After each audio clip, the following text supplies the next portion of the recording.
കളിക്കളത്തിലെ പരിക്കുകളെ ഇനി പേടിക്കേണ്ട. എല്ലാവിധ സ്പോർട്സ് ഇഞ്ചുറികൾക്കുമുള്ള സമഗ്ര പരിഹാരം ഇവിടെയുണ്ട്.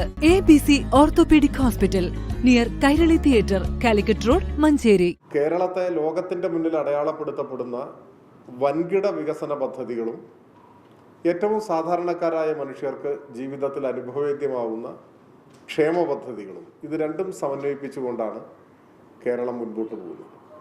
ഇതെല്ലാം ഈ തെരഞ്ഞെടുപ്പിൽ ചർച്ച ചെയ്യപ്പെടും എന്ന കാര്യത്തിൽ സംശയമില്ല. അതുകൊണ്ട് തന്നെ കൂടുതൽ തിളക്കമാർന്ന വിജയം, കഴിഞ്ഞ തെരഞ്ഞെടുപ്പിൽ ഉണ്ടായതിനേക്കാൾ മെച്ചപ്പെട്ട വിജയം കേരളത്തിലും ജില്ലയിലും മലപ്പുറം ജില്ലയിലും LDF-നുണ്ടാവും എന്ന പ്രതീക്ഷ തന്നെയാണ് ഞങ്ങൾക്കുള്ളത്. എന്നാൽ ഈ ഘട്ടത്തിൽ പറയേണ്ട മറ്റൊരു കാര്യം, ഇത്തരത്തിലുള്ള ഒരു വികസന അജണ്ടയുമായി LDF മുൻപോട്ട് പോകുമ്പോൾ UDF-നെ സംബന്ധിച്ചിടത്തോളം ഒരു നിലതെറ്റിയ സാഹചര്യമാണുള്ളത്. UDF വിജയം ലക്ഷ്യം വെച്ചുകൊണ്ട് ദീർഘകാലാടിസ്ഥാനത്തിൽ നമ്മുടെ സമൂഹത്തിന് ക്ഷതമേൽക്കുന്ന തെറ്റായ പല നിലപാടുകളുമാണ് സ്വീകരിക്കുന്നത്. ഞാൻ ഉദ്ദേശിച്ചത്, ഏത് വിധേനയും നഷ്ടപ്പെട്ട സ്വാധീനം തിരിച്ചു പിടിക്കുക എന്ന ലക്ഷ്യത്തോടെ UDF ഇപ്പോൾ അപകടകരമായ ബാന്ധവങ്ങളിലേക്കാണ് വരുന്നത്. ജമാഅത്തെ ഇസ്ലാമിയാണ് UDF-ലെ പുതിയ ഘടകകക്ഷിയായി മാറിയിട്ടുള്ളത്. ഔപചാരികമായി ഘടകകക്ഷിയായി പ്രഖ്യാപിച്ചോ എന്ന് എനിക്കറിഞ്ഞൂടാ. പക്ഷെ മൂന്നാമത്തെ ഘടകകക്ഷിയാണ് എന്ന നിലയിലാണ് കാര്യങ്ങൾ. ജമാഅത്തെ ഇസ്ലാമി എക്കാലവും മതരാഷ്ട്രവാദമാണ് ഉയർത്തിപ്പിടിച്ചത്. RSS-നെ അതിശക്തമായി നമ്മുടെ മതനിരപേക്ഷ സമൂഹം എതിർക്കുന്നത് മതരാഷ്ട്ര നിലപാടിൻ്റെ പേരിലാണ്. RSS-ന്റെ മതരാഷ്ട്രത്തിന് ബദലല്ല ജമാഅത്തെ ഇസ്ലാമിയുടെ മതരാഷ്ട്രം. രണ്ടും സമൂഹത്തെ അപകടത്തിലേക്കാണ് നയിക്കുക. ഇരു കൂട്ടരും സമൂഹത്തെ വർഗീയവൽക്കരിക്കാനാണ് പരിശ്രമിക്കുന്നത്.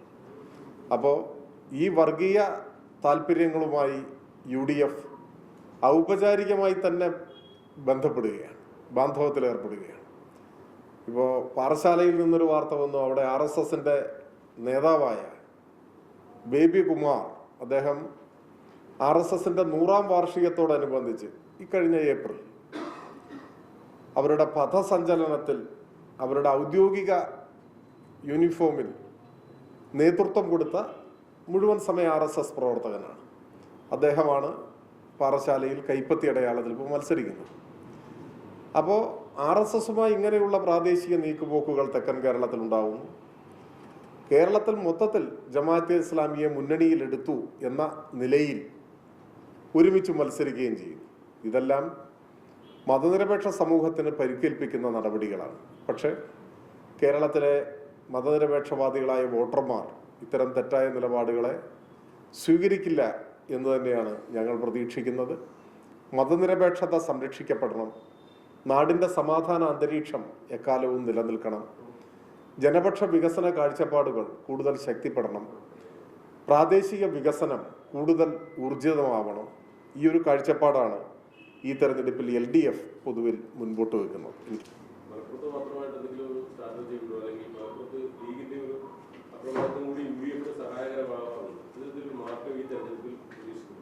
നിങ്ങൾ പറഞ്ഞ പൊതുവിൽ ശരിയാണെങ്കിലും മലപ്പുറത്ത് തദ്ദേശ തെരഞ്ഞെടുപ്പിൽ വലിയ ഇടതുപക്ഷ മുന്നേറ്റങ്ങൾ ഉണ്ടായ ചരിത്രവും ഉണ്ട്.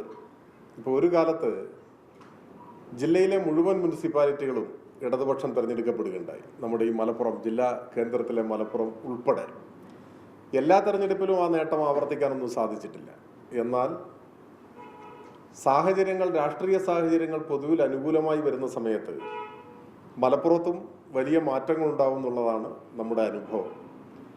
ഈ തെരഞ്ഞെടുപ്പിൽ അത്തരത്തിൽ പ്രകടമായ ഒരു ഇടതുപക്ഷ വിജയം മലപ്പുറത്ത് ഉൾപ്പെടെ ഉണ്ടാവുമെന്നാണ് ഞങ്ങൾ പ്രതീക്ഷിക്കുന്നത്.